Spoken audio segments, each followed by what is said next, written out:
दोस्तों, नवरात्रि में माता रानी के विभिन्न स्वरूपों की पूजा की जाती है। नवरात्रि के इन 9 दिनों में हर महिला, हर कन्या को माता का स्वरूप समझा जाता है। पर कुछ दरिंदों के लिए स्त्री जाति केवल एक वस्तु के समान है, जिनसे ना उन्हें कोई हमदर्दी, दया, प्यार और ना ही इज्जत है। एक 6 साल की बच्ची नवरात्रि के कन्या पूजन के दिन अपने घर से कन्या भोग के लिए पड़ोस में ही अपने दादा दादी के घर जाती है। पर कुछ समय बाद वह घर के ही सामने खड़ी एक गाड़ी में बंद मृत अवस्था में मिलती है। उसके शरीर पर सिगरेट के जलाने के जैसे दाग होते हैं।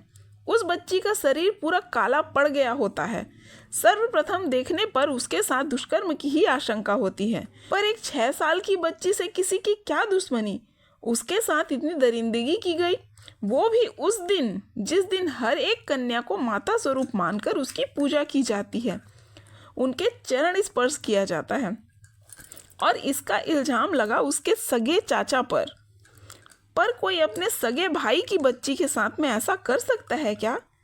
नमस्कार दोस्तों, मैं उमा स्वागत करती हूँ आपका अपने चैनल यूसी मिरर पर। यह केस अत्यंत संवेदनशील केस है। मेरा इस केस को सुनाने का उद्देश्य किसी की भावनाओं को ठेस पहुंचाना नहीं है। मेरे द्वारा इस केस में अगर कोई भूल चूक हो जाती है तो मैं तहे दिल से माफ़ी मांगती हूँ। पर इसे सुनाना भी ज़रूरी है, क्योंकि बच्चे आसान शिकार होते हैं। हम हमेशा सावधानी बरतते हैं, पर इन जैसे केसों को देखने के बाद और भी ज़्यादा सतर्क रहने की ज़रूरत है। चलिए मैं आपको इस केस के बारे में बताती हूँ। तारीख थी 6 अप्रैल 2025। दुर्गा नवमी का दिन था, जिस दिन सभी लोग कन्या भोजन करवाने की तैयारी में लगे थे। बच्ची अपने माँ पापा के साथ दूसरे घर में रहती थी और उसके दादा दादी पास में ही रहते थे।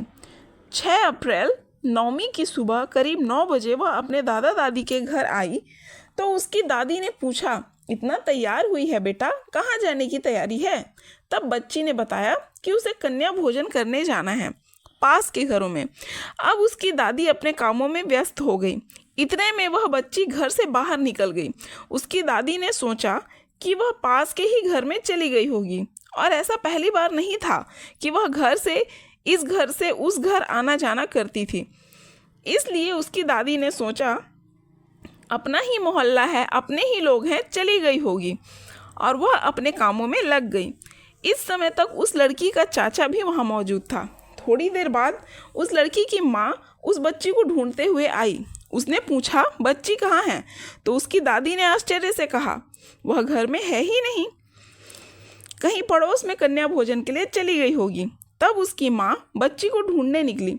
फिर दादी ने आसपास की बच्चियों से पूछा तो उन्होंने कहा कि वह बच्ची साथ में थी ही नहीं।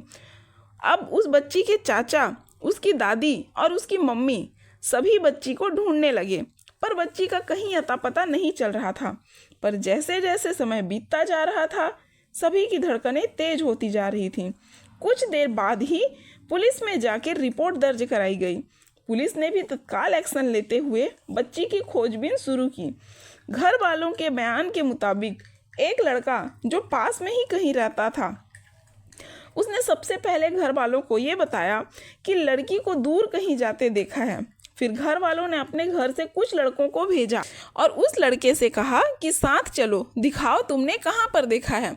तो वह लड़का आनाकानी करने लगा। बाकी के परिजनों के साथ घर के लड़के उस जगह पर गए तो बच्ची वहाँ नहीं मिली। इस तरह वह लड़का परिजनों को गुमराह कर रहा था। ये घर वालों के बयान के आधार पर है। कुछ देर बाद तो वो लड़का अचानक से टहलते हुए घर के पास ही खड़ी एक काले रंग की कार के पास जाता है और दरवाज़ा खोलता है और चिल्लाता है कि बच्ची तो यहाँ पर है। हालांकि ये सबको पता था कि वहाँ जो कार खड़ी रहती है उसके 3 दरवाजे तो लॉक हो जाते हैं, पर एक दरवाज़ा लॉक नहीं होता था। ये बात सबको पता थी। अब लड़के की आवाज़ सुनकर घर वाले उस ओर भागे। सबसे पहले लोगों ने उस लड़के को ही पकड़ा और कार के अंदर जब देखते हैं तो सभी हक्का बक्का रह जाते हैं। बच्ची कार की सीट के नीचे थी। उसकी आंखों के नीचे काले घेरे हो गए थे, उसके शरीर में फफोले पड़ गए थे। वहां उपस्थित परिजनों ने जब देखा तो सबको लग गया था कि बच्ची के साथ दुष्कर्म हुआ है, और शरीर को देखते ही सब सोच रहे थे कि उसे करंट लगाया गया होगा।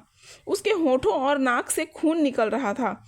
पुलिस तत्काल एक्शन में आती है और उस लड़के को और कार मालिक को हिरासत में लेती है। जब सबसे पूछताछ की जा रही थी तो शक के आधार पर उसके चाचा को भी हिरासत में ले लिया जाता है। घर वाले पुलिस पर विश्वास नहीं करते हैं कि एक पिता समान चाचा अपनी बेटी जैसी भतीजी के साथ ऐसी हरकत कैसे कर सकता था। पर पुलिस की जांच निपुणता और मिले हुए सबूत के आधार पर यह स्पष्ट हो गया कि असली आरोपी उसका चाचा ही है। बाकी के 2 लोगों पर बस संदेह था। पोस्टमार्टम रिपोर्ट में बच्ची के साथ दरिंदगी की बात सामने आती है। बच्ची के शरीर में मिले डीएनए सैंपल, तीनों आरोपियों का डीएनए मिलाया जाता है तो ये डीएनए उसके चाचा का ही निकलता है और वह अपने कुकर्म की बात कबूल भी लेता है।